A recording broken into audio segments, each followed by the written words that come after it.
শুধু বাংলাদেশে হাজির আনেছে না, এই প্রতিযোগিতায় টেকার জন্য তোমাদের পড়তে হবে। সেই জন্য বিসিসিআইকে প্রথম জিজ্ঞেস করলাম, ইন্টারন্যাশনাল স্ট্যান্ডার্ডে কিউএস রেটিং এ আপনার কত নাম্বার? উনি কোনো নাম্বার বলতে পারলেন না।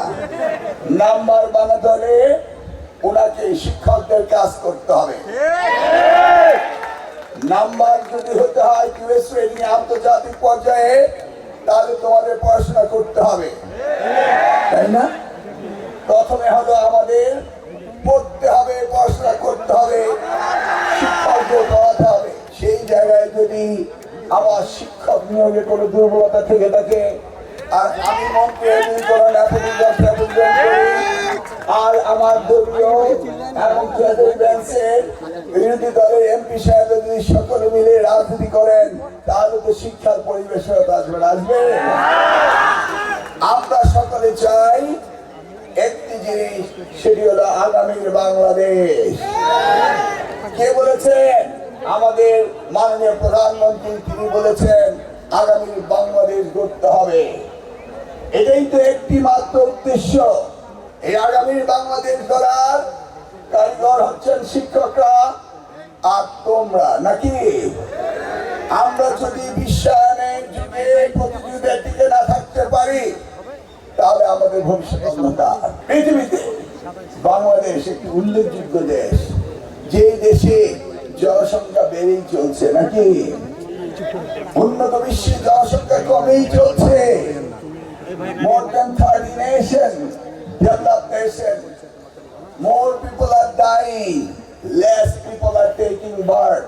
তার মানে কি? বেশি মানুষ মারা যাচ্ছে, কম মানুষ জন্মগ্রহণ করছে। তার মানে জনসংখ্যা, মানব সম্পদের অভাব হচ্ছে।